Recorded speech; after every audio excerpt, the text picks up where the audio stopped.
Our guest today is Mel Yu. Mel is the founder of MCO Events Group and Ego Expo, Australia's largest streetwear and lifestyle expo. More recently, she's known for her work as a personal branding expert, coaching entrepreneurs to business success. Mel's purpose is to leave people in a better place than when she found them. We spoke about all things branding, the realities of being a business owner, and how to bounce back and pivot from the mistakes you make along the way. Hope you enjoy. Welcome to The Leap, a business journeys podcast where we dive deep into the journey of business owners to learn from their successes and failures. Our goal?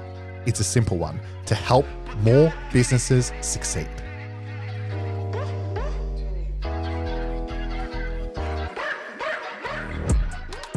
Mel, welcome to the show. Thanks for having me. I'm really excited for this one. I'm pumped. Thanks for squeezing us into your busy schedule. I got you. So I'm going to jump straight into it. Take us through your journey. Where did it all start? How did you get into business in 2017?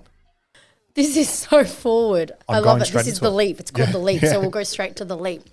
Long story short, I never wanted to be an entrepreneur. I don't think I was ever like, I want to work for myself. Growing up, my dad owned a series of Chinese restaurants as immigrants. We came over here. And so, yes, there were always the working for yourself mentality. I saw my dad do it, but I never saw my dad as entrepreneurial. Like I felt like he was a business owner, but he wasn't an entrepreneur. And for me, when in 2017, I started my events company, it's called MCO Events. And I actually started it first with an idea of an event in mind. I had just finished 4 years project managing the Australian tattoo conventions. They're a national tattoo expo that goes around every major city. We bring about 10,000 people through the doors over every weekend. And for me, I felt like I had hit a glass ceiling at that company, and I wanted to find where my skill set would best serve in a new audience. So yeah, long story short, I started my own trade show. It was called Ego Expo. It's Australia's largest streetwear expo where we bring online businesses to meet their customers face to face. And so yeah, in hindsight, I look back and I'm like, I think I really felt like I had a problem to solve and there was a gap in the market and I felt the need to sort of do that. Yeah, interesting. So it's something we often see, right? Most business owners will be in a particular field and then they look at it and go, oh, I can do this myself. I think I can do this better. Talk to me about that transition. What did it look like? You know, obviously you had the concept, but how did you go? Because you've got to plan for these things, right? Like we see a lot of people, I think they expect business that you're just going to make heaps of bucks, right? I always see that people think I'm going to go out on my own because you know, look how much I'm making for this business. 100%. Right? So but it's not always the case, right? It doesn't pan out like that. I think, I'm not sure what the statistics are, but not many businesses are profitable in their first year, right? So how did you go about planning for that and take me through that first year of business when you said, I'm stopping my job, I'm going out on my own? I'm part of that statistic, by the way. Yeah, I'm part of that statistic that didn't make any money in my first year. And you've dropped a lot of like golden nuggets and truths in what you've just explained because 100% I was earning a 6-figure job running these incredible, amazing, large-scale events and I had done it for 4 years and I knew everything back to front, or so I thought, and our budgets were exorbitant. We were making millions of dollars and I was managing sort of that money. And I did feel like there was a level of my own ego where I was like, I can do this. Like I know this back to front. I know the suppliers. I know the ops. I know the expenses. I know what the fixed costs are. I know how to generate a ticketing revenue model for consumers to come to these events. And so I kind of, on a whim was like, I can do this for the streetwear community. I was really into the fashion side of things at the time. And I was like, I can do that. But so that was what took me for the leap, first and foremost. There was a huge amount of naivety when I first started. And there was this sheer just blind faith that I'm like, I got this. Reality check. Yeah. And then so the registering the ABN and ACN and ASIC, that stuff's the easy part. And I actually think like the creating the brand identity and the logo is also the fun part because I'm naturally quite a creative. It was when I needed the sales to come in that when we opened the doors and the website went live and I had this amazing concept for an event was no one knew me. No one knew the event. No one knew anything about it.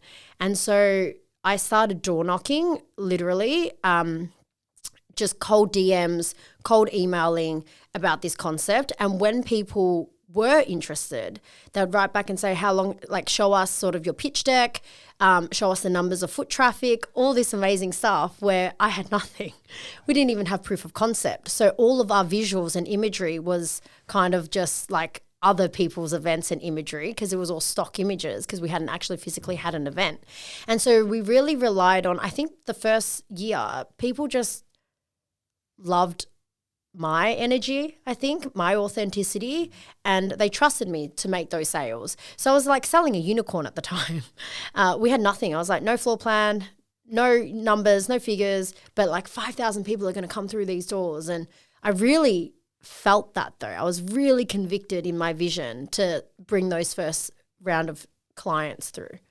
And so talk to me about the event that first year, because that was the only event you ran in your business, your first 12 months of business, right? Yeah. So I essentially, the way that I structured the business, MCO Events was our umbrella company. We were always going to run events for clients. But the very first event that we put on the market was our own event, because I think that's what showcased my skill set, what we could do. We could take an idea from concept to reality. And so that was really my first event, running a very, very large scale sort of streetwear expo. And now one of the biggest things I say when I mentor people in business, I'm like, dream big, do the big dream, but start small. Yeah. Because I dreamt big and I just went really big and I lost really big. So you needed 5,000 people to come through the doors. That was like sort of break even. No, I wasn't even looking at my break-even. I was just screaming 5,000 because it sounded good. Yeah. There were and that was just the vision. I was like, 5,000 people are going to come through this event, this very first time event with zero track history or record of anything.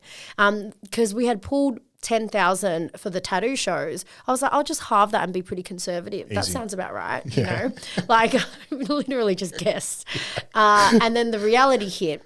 Now, the reality was still an incredible event. I think from a consumer level and from an exhibitor level, people still kind of had a great time. But we had 1,883 people through the doors. You remember that number? Yeah, significantly, because I also remember it was a $184,000 loss in my first year of business. Wow. So, yeah, we really overshot. I had undersold the booths, like the cost of the booths. So our fixed venue costs, I had gone out and done way more marketing and branding and just like obnoxious expenses. Like I was paying everyone. It was my first year of business and I just felt like I just was on a power trip really to be like, look at all these things we can pay for and we're running this amazing business. I had saved up quite a significant amount from the past business though, just to be really transparent. And that's really important, right? Because I think you have to plan when you make that leap to go into business, right? Yes. Like I didn't pay myself for the first year. Most people that I know that are in business, they don't draw a salary for years, right? So you absolutely need to have a runway. Yeah. How important was that? Incredibly important. And I still had to borrow money after because I very quickly just, again, like I said, I misjudged it. I was so young. I was so green in business. That first year I look back and I'm laughing now, but I'm like, when I was in it, I thought I was really serious and I knew everything. And very quickly I knew nothing. And I borrowed 40,000 from my mum and 30,000 from my auntie. Thank God I even had this like family investment that believed in me so much. That's 70 grand that I was like, I'll pay you back. And I still am paying them back. But it's interest-free, Mum. I am paying you. Thank God it's interest-free. I am paying you back. But yeah, I think when you first start in your bootstrapping, you're like self-funded. There is no it's not as easy to get investment. And a lot of people even come to me these days and they want to run their first event and they always come to me going, how did you get sponsorship? And with the sort of almost like this belief that sponsorship's like so easy to acquire, it's actually one of the hardest games. It's why people in sponsorships and partnerships get paid significantly on a commission or even as a base salary, as you know, in recruitment, because it is a really high demand skill to be able to secure actual funding and sponsorships for these events. But yeah, it takes time. What were the three biggest things that you learned? What were the takeaways from the mistakes that you made in that event? Cash is king, like really, and not just like saying do a budget, because if you do a budget and you never look at your budget again, you do not have a budget. And so really looking at those finances and making sure that you do have a lot of runway, because without funding, without money, very hard for you to sort of like start properly and build something. So I think really knowing your numbers, and if you're not very good at the number side of things, getting someone that knows the numbers if you're more of a creative, because that's where I leaned more into. The dream big, start small. And what I mean by that on a deeper level is like start with the resources that you have and start with the network and the community that you might have. And so instead of we went to like a massive marketing agency and we were spending, again, exorbitant amount of cash as if we were a big event company ourselves. But rather I'd look back now and go, well, who are some cool freelancers or independent contractors that could probably even have the time to focus on our campaigns and not spend those really, really high figures. So using your network and starting with the resources that you have and then growing from there. You can have big picture thinking, but you don't have to have the best models or the best designers or anything like that with a tiny budget. Leveraging your own network. And then two were good. Those Yeah. But also I think for me, like I look back now and I'm like, I was very ego driven.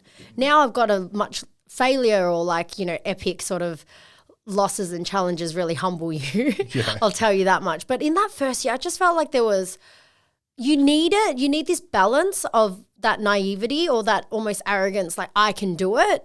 And then I think now you also still have to manage risk. You still because some people can't recover from 180 grand loss. And that's the thing, right? That would have burnt everybody. Yeah. Right? Like making that loss, you'd pack up and you'd go home. You'd be like, I tried. It was a fun event and I'm proud, but it didn't work. Right? I spent that money. It's gone. I lick my wounds. I go get a job. So year 2, you went back. again. Yeah. See, I feel like you can't judge. I don't know where the mindset came from. Maybe I learned it on a podcast or something like that, but you can't judge anyone on their first go at anything because your first quote unquote failure is your first attempt in learning, right?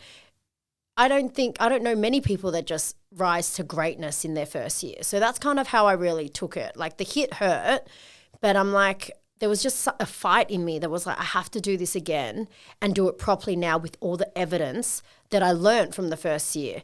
And I treated it like all those failures and losses in that first year. Surely the second year now, I'm not going to make those same mistakes again. And I didn't. There was a huge amount of learnings that I took from it, and we built a second show and we changed venues and we went to the Melbourne Convention Exhibition Centre, so I actually went bigger. Small venue, yeah. We just found the world's biggest venue. And I was like, I'm going to do it there because of location and we're growing and, the convention centre was able to actually get me bigger brands like AS Colour, Superdry, because then they started going, oh, well, if she's at the convention centre. So there was an element of like attraction marketing there. Yeah. Because if we were to do it just in like a Collingwood venue space. No offense. You know it. Nah. We're in Collingwood right now. That's why I'm saying that. But I don't think these bigger partners like Red Bull and whatnot within our niche would have really took us seriously because when we said convention center, they were like, they must be sort of at least serious. And we did learn a lot. It was a great event. The second year, a lot of our community came back and it grew. We had more traffic numbers coming through and more exhibitors willing to invest because there was proof of concept from the first year. Did we lose money again? Yes. But less. Yes. So we lost $53,000 in our second year of business. But there were other things. But to me, I was like, that's $130,000 win. Killed it.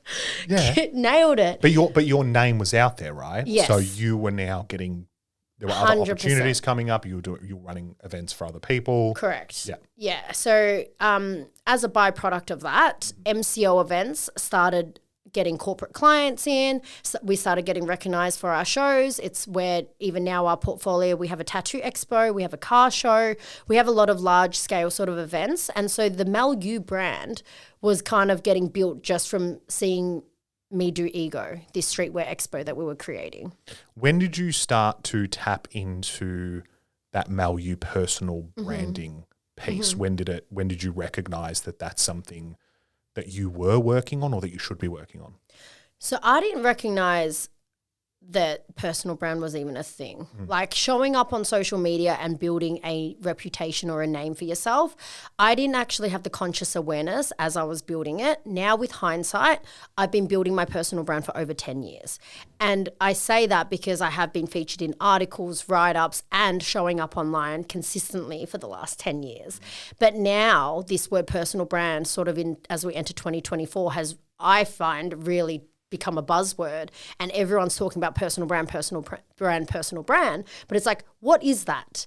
And so when we look at company brands, we look at a company brand's identity, a vision, a mission, values, all of that makes up a company brand. We are actually doing the same now with personal brands, meaning that individuals like myself and you are also a brand that can be marketed and that can be a money-driving machine. And for me, I think now I look back and go, oh my gosh, I have been building a personal brand to somewhat of a success. I've got runs on the board. And now I feel like as part of that, I'm fascinated by teaching other people that as well. And so that I think comes with, I have a honors degree in psychology, so I've took a completely different path. But academically wise, I have psychology degrees that back the understanding of relationships and human beings and how we interact, which I think plays a huge favor into my events company, because events is all about community. It's about in real life. It's about creating moments, and it's about finding like-minded individuals and congregating together in an event space. And so I think the Mel Yu brand has been building for the last 10 years, as I've mentioned, but really consciously and intentionally post-COVID. Yeah. And we'll touch on it and we'll go into detail around, what people can do and how they can get started in this space, and, some tips and things that you work on with people that you coach. That branding piece from when we've spoken in the past, I think accelerated when you had to pivot during COVID. So I think we're both in the same boat where my business is purely reliant on people needing staff. And when you have lockdowns, people weren't hiring, right? So it was a very tough time to be in business. And I had a lot of friends in the event space. Obviously, I run events as well, so we couldn't run any of our Greek nights during that time as well. Again, it's probably another period where most people would throw in the towel, but you didn't. You pivoted. What did you do during COVID? How did you adapt? So COVID happened March 2024, 20th. We had to close up shop as with everyone else. And for me at the time, the business was structured around in-person events only. There was no such thing as Zoom. We weren't familiar with it. We didn't know Teams. We didn't know Google Meet. We didn't have virtual events. They were not popular. And so I was still doing meetings from 2017 to 2020. Every single meeting or lead, I was having a coffee with them or driving to their office space in a physical thing and shaking their hand. And so when COVID hit, we lost 100% of our clientele. It was the scariest thing that had ever happened. And then during that time, I think a lot of people went through revelations, but I then broke up with my partner. I had just turned 30, and because me and my partner split, I moved back home. And so this was like a really difficult midlife crisis, which was how I felt. I felt like I turned 30, moved back home, hadn't lived at home since I was 18. How good's home-cooked food though? Well, yeah, like, and I'm blessed to even have a family home to go back to, and I really acknowledge that as well. But I really felt like a huge failure. And during that time, for some reason, even though I felt like a huge failure, I feel like I just have this fighter's mentality where I'm like, this can't be how my story ends, or this can't be how the chapter closes. Did you think it was over though? Like, there was a time where it felt just like, I don't know what the next play is. Yeah. Absolutely. Because you look at it and you're like, I've got X amount left in the bank. That gives us 6 months. If shit doesn't open up again in 6 months, yeah, it was screwed. And mine was way less. Yeah. Yeah, okay. It was way less. Yeah. Because everyone cancelled their kind of contracts. True. And so no one was, if anything, I was about to owe people money because we had spent their money on marketing or something like that. Yeah, okay. So it was it was a really tough time. And it started off with podcasting. So I started a podcast during COVID. So many podcasts begun during those times. I'm real late to the party. Yeah. And so I started just sharing a part of my journey on this podcast. But then with the event side of things, we did start creating virtual events. And we created what I believe to be just purely events, 4-week events that took people from every Monday for 4 weeks, we took them on a journey of personal development, and everyone was needing mental health stuff at the time. I'm quite experienced in speaking about mental health and lived experience. So I took my psychology background and created these personal development events. And after these 4 weeks online, my clients or people that attended these events were like, how else can we work with you? How else can we continue this relationship? Which was where I really pivoted the personal branding side, because I started coaching and consulting. And I was like, oh, I guess the next natural step is if we want to work one-on-one. Like, never saw myself as a life coach. Don't really still call myself that. But people just wanted access or proximity because they liked the way that I could problem solve for them or give them another solution to where they were at. And so I started one-on-one coaching, whatever that may be. So tell me about that first client. Was it like, how do I price this? Yeah. What does it look like? Straight away, you make 100%. You make stuff up as you go in business, right? I absolutely did. Yeah. So I went and got a coach. I just saw a coach on Instagram, Tim Spears. Shout out to him. He's not even coaching anymore. But I was like, hey, I'm going to start doing what you do. I need to buy some sessions and learn. So I think tapping into a mentor or someone that's already doing what you're doing is a great way to fast track where you need to go. So he initially helped me at least get the templates right. So a coaching agreement, just what you eventually will pick up your own way of coaching, but I was like, I have no idea what I'm going to do. And so he kind of gave me a loose template or framework that worked for him. That gave me enough time to feel safe. I asked him, how do I price myself? He's like, your first few clients, let's just try and get some runs on the board. So let's just charge something that you would be happy with. And I just said $97.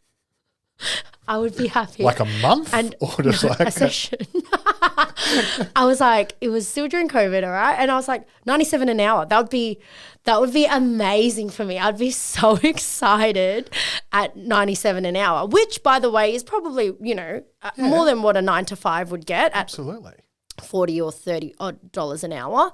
And so I was like, I'd be stoked very quickly. So I did charge that, and just way too many people bought at that price. That's how you know. And that's probably how I knew. And then I started speaking to other coaches, and I realized I was severely under the market rate. Yep. And so, but I think you got to do that first. I think you got to test it. And if it's something that you're okay with at a price point, get the 5 clients in, get the 10 clients in, and eventually move your way up to what you feel. You get to practice as well, right? Yeah, and get the testimonials and also get the confidence. So exactly when I first started, I'm like, I needed all the help. But then as I started getting more and more clients, you start seeing patterns. You start seeing, you understand people more. You know how to troubleshoot. You create your own frameworks. And then the price goes up as the value of your product goes up. And so now I've 5x'd that over the last 3 years. I'm now at $500 an hour. And that feels good for now. I'm nervous. I'm going to get an invoice for this now. Yeah, by the way. Discount me. No. Yeah, beautiful. And then back to the personal branding piece, has a lot of that work now shifted, from coaching into helping people with their personal brands? Yeah. So I found a lot of my clients that were coming to coaching was also wanting to elevate their online or digital experience or their customers. They needed more leads in their business. They wanted to show up more online. They wanted to build their own personal brand. So it's naturally just moved towards that, because I find a lot of people really want help with it. They don't know how to show up online. They don't know how to post consistently. They struggle with copywriting or even the videos to make, that idea generation phase. It can be awkward when you first start talking about yourself or showing up online if you have never been on video. And so we really guide and train and coach them to do that. But we're also like my personality is I become them. Like, I really am good. My level of empathy is like I really know how to walk in a client's shoes and start speaking the way they do, adopting their values, and then helping them come out that way. So they do feel incredibly supported. Because obviously there's been, and you've spoken about this before, right? There's been changes over time. Obviously, up until the last, call it 5 years, it's been those big brands that people buy into, your Nike, Apple, Amazon. Yeah, absolutely right. And then obviously there's been this big shift, and I've seen it. Like I was thinking about it this morning from a PR standpoint, even with like say Mark Zuckerberg, right? Like he's now somehow become this like lovable billionaire, and they've sort of spun the narrative there, and he's perceived differently now, but there's a big push, like we're saying, I think we were talking about this the other day, when, if I say acquisition.com, people are like, oh, what's that? But then if you say Alex Hormozi, people are like, So like, talk to me about that shift. Like why has that taken place? So this is, if you are observant with history and looking at how we market and do business, right? The first, Tai Lopez says this, so I'm paraphrasing his kind of framework, but the way he says it really lands for me. So there's this thing called the first wave. And the first wave was how in the 1800s, when it was about government bodies, I'm talking way back when it's kings, queens, empires. That's how wealth was created. And it was really much government bodies and then just like the mere people. And then the second wave came along, which was from the 1900s. I'd say the second wave came all the way through to 2020. So just pre-COVID was the rise of the corporation, rise of the companies. You started seeing a lot of oil, fuel, people doing business with these big entities, your big airlines, your big phone companies. Everyone started seeing billboards and things being marketed to like that. And then after 2020, I reckon it came after 2020, and we're going to see this third wave for the next 100%, at least the next 10 years. I then don't know because AI and everything's coming in. But for the time being, the next 10 to 20 years or so is the rise of the individual. It is the rise of the influencer. And I don't mean the influencer as in on social media with amount of followers. I mean a person of influence. We have been shown ads and marketed to, and so much that now you find that we actually are deterring and repelling from those big billboards, those big ads, because we want to look, and the way we're consuming content is things through the phone. The content that lands the most right now is your behind the scenes content, because we want to see the journey, the story, the rise of the underdog, how you got to where you got to. That is now what's changing. And the people that really build a personal brand in the next 10 years, they will accumulate majority of the wealth. The wealth is 100% heading to that independent. Just before this, when we were offline, we were talking about Adrian Portelli. Adrian Portelli is a great example of a personal brand that has just completely taken over, at least in the Australian market. He's just become one of the top 25, I think it is, billionaires at the age of 28. That is, you can love him or hate him, but I don't think anybody hates him though. Like, well, yeah, I'm not sure, but you can love him or hate him, but not, you still have to respect and be like, that's a pretty crazy achievement considering the guy came from nothing. Yeah. But he built a incredible personal brand that he's just really let people in on the insight of how he's built these companies and businesses, and his persona's become raffling houses. He bought the block, things like that. But the thing that he's actually done really well is he's not afraid to document it. That putting a McLaren in a penthouse was a PR stunt that did the job. Yeah. Every single person was talking about it. $4 million investment probably paid off. Yeah. And he let everyone know about it because that was newsworthy. Even if you look at on a global scale, the Kardashians, they let you in on their businesses, and in return, Kylie Cosmetics and Skims and all their brands do incredibly well, but it's backed off their personal brands. So, I mean, if people are early on in their business journey or just starting out, the behind the scenes info and inspiration, people love, like you said, backing the underdog, right? So if you're just starting out in business, walk me through what that looks like. How do you document it? How do you come up with concepts, ideas? I think people freak out with content. They're like, oh, I don't know what to say. I don't know what to do. And they end up not doing anything, right? So if you're starting out, someone's listening and they're like, okay, I'm thinking of running this business. What would you recommend? How'd they go about it? So the number one thing I think now, if you are starting a business, is build your company business or your, business brand and your personal brand simultaneously. It shouldn't require any additional effort if you do it in an authentic way that is going to be sustainable for you. And so, so I'm starting let's just say t-shirt brand, because you're wearing a t-shirt today. And it's a great business to start, by the way, an e-commerce brand. I feel like a t-shirt business really helps you understand the intricacies of a business.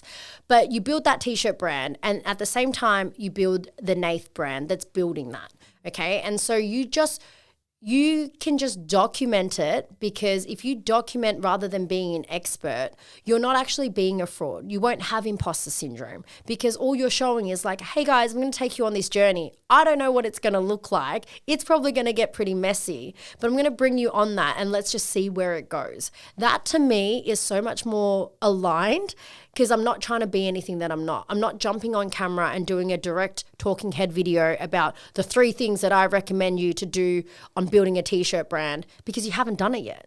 So don't tell people online, or don't share things that aren't from a place of truth.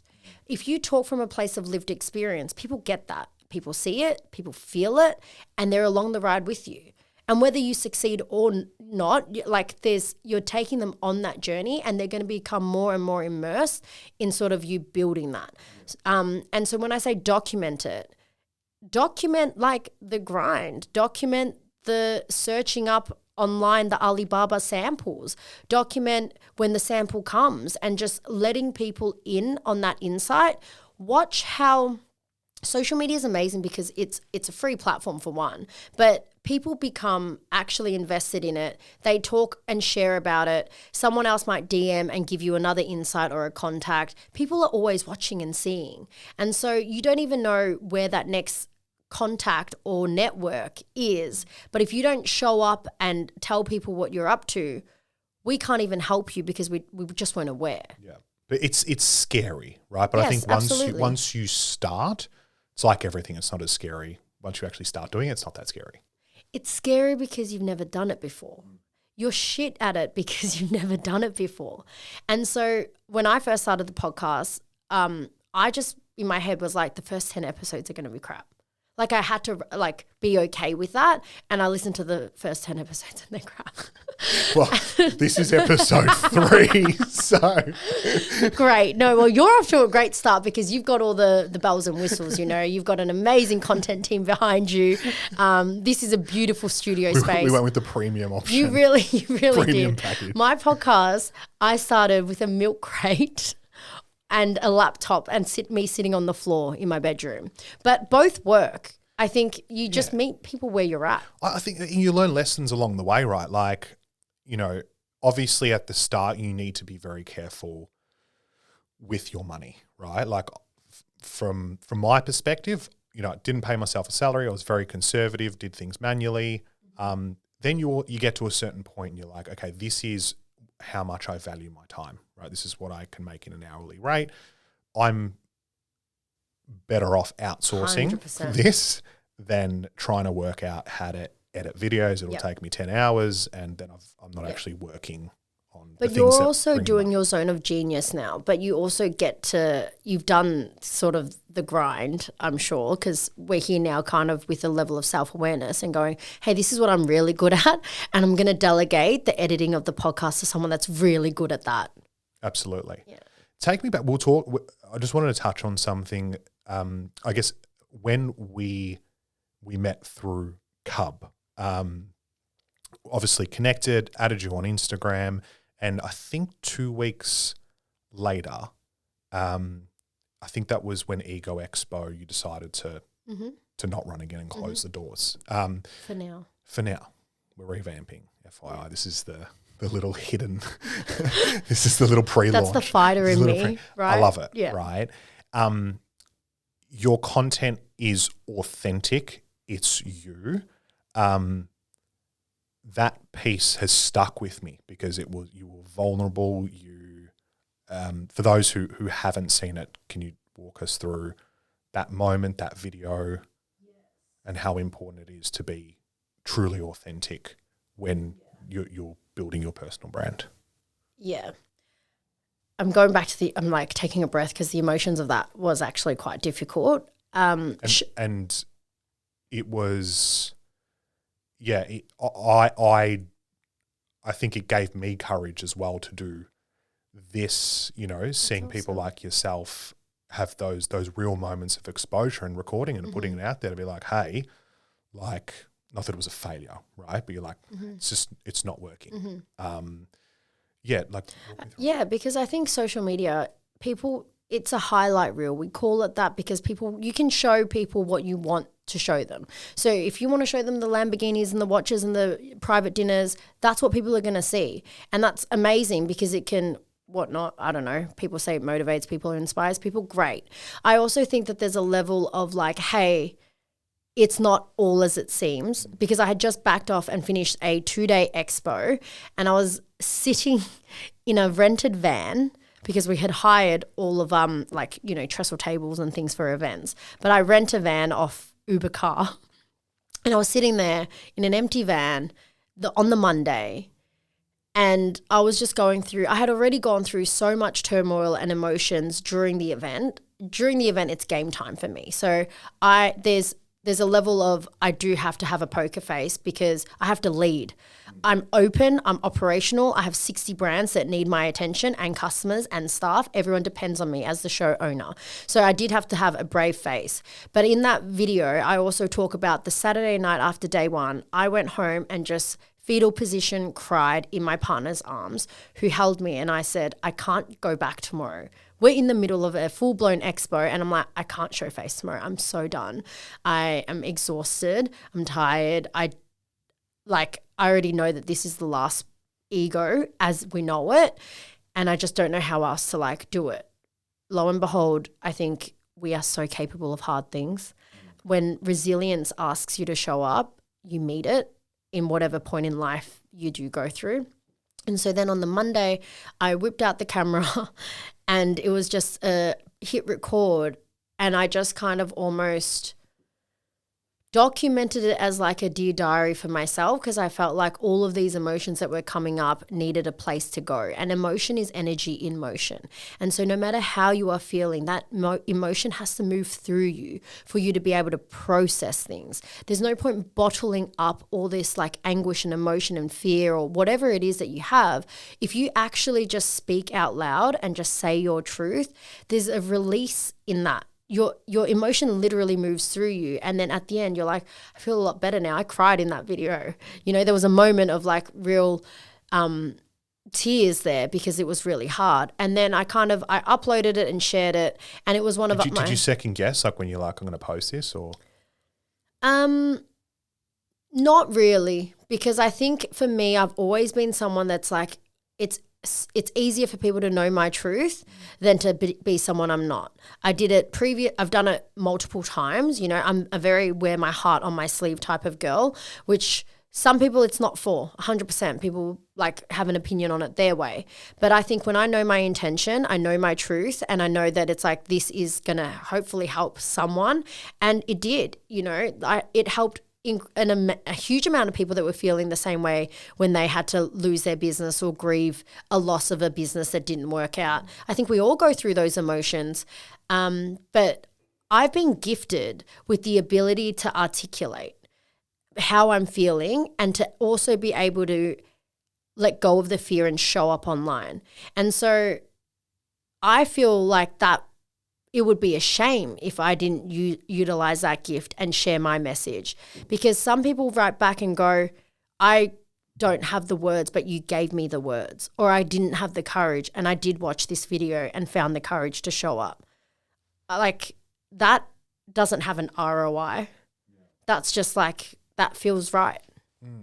And I think you go through, I mean, I'm guessing this was the same with your journey, right? But a lot of the success has come from saying yes to things, right? Like showing up to B&I meetings at 6:00 in the morning, you know, going to events and just connecting with people, right? But then it gets to a point in your journey where you also need to, I think it becomes more important to actually say no to stuff. Agreed. Right? Was that a big part of that moment for you? Was like, I have to let go of this because, yes, you know, opportunity cost or 100%. And it wasn't that I didn't try, right? Like I gave it a good hard swing. We did Expo for 4.5 years, 5 including COVID. And I think that there's a part where when you're first starting out and you're hungry and you're green in business and you don't know much, 100% you should say yes to as many opportunities as you can. You should take the risk, and you know, you never know who you're going to meet. And so that was very much me at the start of my business journey. It was like, yes, and I'll figure out how later. Yes, I can do that for you and I'll figure it out later. And that got me my first few sort of clients. And now we've got a team of 5, including me. And so things have changed because we're managing a culture of 5 and still growing. We've got different clients. We've got systems and procedures in place now, whereas before it was really just a one-woman show. And like you said, right? I was like, there was no SOP. We kind of just did things and it felt right. But as you mature and as you get a bit more seasoned in the business, you definitely need to consider where your time is best put. And just like what you just said then about the podcasting, I think when you realize what your strengths are, you double down on your strengths and you delegate the things that are just time poor or that don't convert into sort of the best value for your time. Because at the end of the day, all we have is time and we don't get any of it back. It's the currency that we can always make more money, but we're all so conscious of never getting the time back. So the most wealthiest people I know, even through mentorship with Club of United Business, we're all just seeking time freedom. We're all seeking how can we best leverage the time that we have left on earth and what can we do with that? Yeah, I love that. One thing that I'm interested to know, right, because I had a question the other day and someone's like, oh, you know, like I want to pick your brain, like how did you do it? How did you make it? You know, like, and listen to the leap. yeah, inspiration. But like you never, I mean, I don't know, do you look back where you are now and are you proud? Are you surprised where you are today? I'm still on that journey. I think we all are, right? So but did you expect yourself to be here at this point with 5 staff, having run these successful businesses?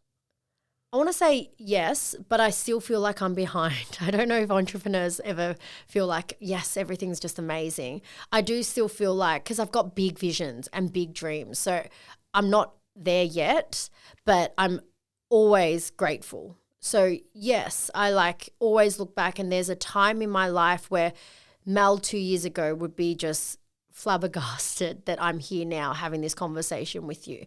And so I'm always cheering for little inner child me because, yeah, she's super proud.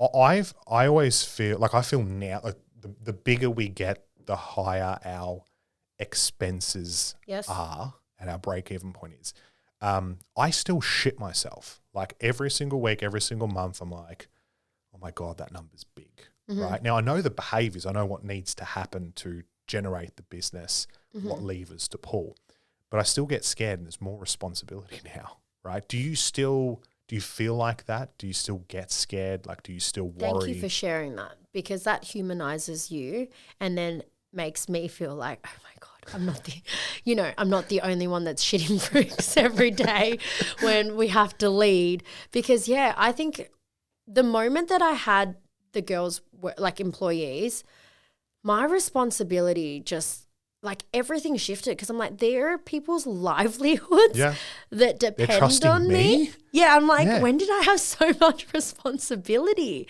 But it also meant that when you go from solopreneur to an actual business, like you mentioned, I don't have to draw a wage. I can live off, sort of bare minimum, or like be okay with not having a director's wage. My staff can't.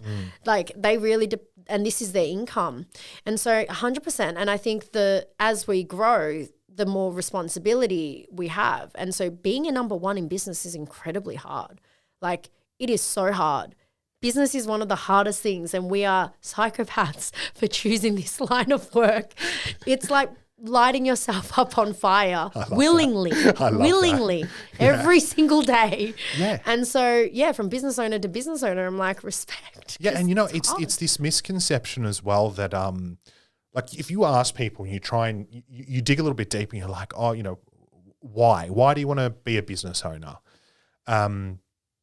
They see, because you can take leave whenever you want, you get freedom and flexibility. That's bullshit. Like, I haven't had a sick day in 2 years. Yeah, well, what are you going to do? Pay yourself sick leave? Yeah. Do you know what I mean? Like, I think people go into it with the wrong intention and they don't understand that, it's a grind at the start. You need to plan. You need to have savings. You need to be conservative. You need to eat shit. You need to move back home potentially. Like, you need to you need to sacrifice everything, to start, but then you have to, you have to give up those things. You don't get, those days off and the holidays. And but all also that sort of stuff. With the 100% potential risk that it might not even work out. There's no guarantee at the end of running a business. You really have to have a shit ton of self-awareness and resilience and grit and tenacity, because it is hard to make it sustainable and profitable. Yeah, absolutely. Tell me, like, I'm interested talking about, I guess, the fears and the struggles that we have right now. Give me an example, like what's something that kept you up at night most recently? I do stay awake at night for wondering when my next lead is. I think when things are flowing and it's good. And I'm like, let's go to Nobu for dinner and all this sort of stuff. Is that Sunday night? Yeah, exactly. You know my life too well. This is the thing about personal brand. I was at Nobu on Sunday night. Woe is me. But then, like, we inevitably have a season. We have a winter coming physically, but for us, Game of Thrones, winter is coming. But nothing. But we've got winter coming, and we don't have a big client portfolio. I'm going to be really vulnerable here. We're shooting this in the end of April. Our next conference is in August. And then, it gets busy because it's summer, August, September, October, November. But I get a lot of pressure from people always asking, Mel, what's your next event? What's your next big thing? And I cringe at it sometimes, because I'm like, we don't actually have a client until August. That's 3 months. I know that something will come in this quarter inevitably. We do branding, we do I do coaching, I have a Sydney event. There are things. But in terms of a big client project, 3 months is a really long time. And that's where we talk about that runway. Can you hold the dips? Can you hold your income dips? Because when the good times come, are you deserving? Can you hold that as well? And so I'm still playing around with these seasons, because I've been here before. I've been here where I don't know where my next lead is. but it never makes it any easier. 100%. I think it's knowing what levers to pull or what actions to take, and it's the behaviors, right? So like I look at what we do, like, we have, we're a permanent recruitment company, which basically means it's just full-time people. They come to us when they need a full-time staff member, right? But there's no recurring revenue. There's no consistency. So again, it's really, really similar, right? But I know that when it's quiet, the levers to pull, you touch base with all your existing clients, you see how things are going, and you do those activities, like you network, you get out there, you do all those sorts of things. Is that like, what does it look like for 100%. you? Yeah, similar. And I think I use the time to go, well, what are the things that we've desperately needed to catch up on? Because when it's event season, we're such operators. We're just at a convention center from, 6 a.m. to 9 p.m. at night. And we're not doing any of our admin. We then do zero lead gen for our business because things are busy. So now using the next sort of 3 months, it is about getting those systems in order, getting our own marketing out there. There's always time to sort of go out there and create more opportunities. Yeah. I want to know if you could have your time again, right? And the aim of this game is to get to where you are within this is hard because we had COVID, right? But to get to where you are within 2 years, is it possible? What would you do differently if you had to get there in 2 years? Absolutely, it's possible. I feel like I haven't been nearly as aggressive in my own outbound sales, like lead generation and stuff. We've been very fortunate in terms of people inquiring or word of mouth. I think I could go harder on telling people about my services and sharing my services with people so that people know that they can buy from me and what they can buy from me. Building the team wise, again, I think it's been I've felt the need to then hire because the workload was getting too much. And then that was my acquisition. If I was to do it again though, I have 4, and I love them. They're the best, amazing. But from a business owner perspective, I have 4 operators. I would hire a sales person. And I think when you first start out, you're like, I've got just so much client work. You need someone in operations to deliver the work, client delivery stuff. But in fact, I would now go and look for a BDM or a sales because they're the lifeblood of your work. That's why I brought you on today, because that's what we're going to talk about here. Yeah, right. hiring this person for you. Yeah. But it's interesting, right? Because I think at the end of the day, you can be incredibly gifted at running events or, incredibly, whatever it is, right? Incredibly gifted at finance or whatever. But if you can't, if people don't buy from you, you don't have a business, right? So I always say the most important skill is the ability to sell. Yep. Right. And there's different ways to do it. It's whatever comes naturally to you. But I think you've got to, obviously put yourself out there, make calls, reach out to people. And I think, that's sort of the most important thing. But really, really interesting. So basically, if you had your time again, it would be just, more aggressive with, and sales, because we'd probably grow a lot more rapidly, within the 2 years. So I'm guessing that's what you're going to double. Yeah, 100%. Next, right? I just got my aha moment. Yeah, exactly. Go do that. I love it. Now, I want to finish off with some rapid fire questions. This is a new section. You've only done 3 episodes. I've just realized. And we haven't done it yet. So this is the first time we're doing this. So, so you're saying we do this at the end of every show, every episode? Well, we do a section at the end. This is a new. We're still testing. Just run with it. The first 10 episodes don't count apparently. So, early riser or late, or what do they call it? Late owl. Night owl. Night owl, late owl. That one. I'm a night owl for sure, but also an early riser. So I'm a bit of both.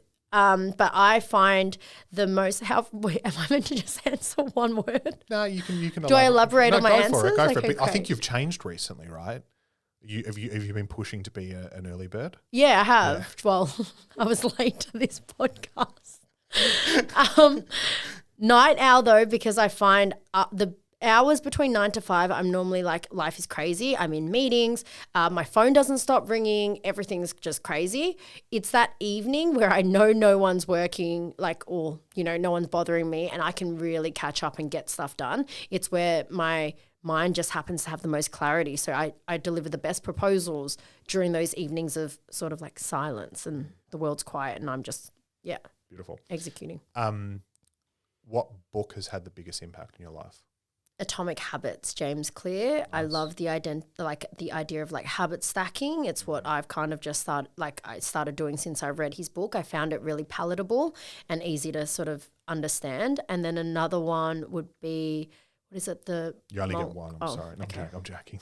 What's the other one? Is it the monk who sold his Ferrari? Yep. Robin Sharma. Yep. Yeah, that's another one that, again, just like, we don't need much in life. Yeah. We've got everything that we need. I love that. Favorite podcast? This one. After this one, obviously, but great answer. Of course. And here's your $500. Plus GST. Oh, Jesus.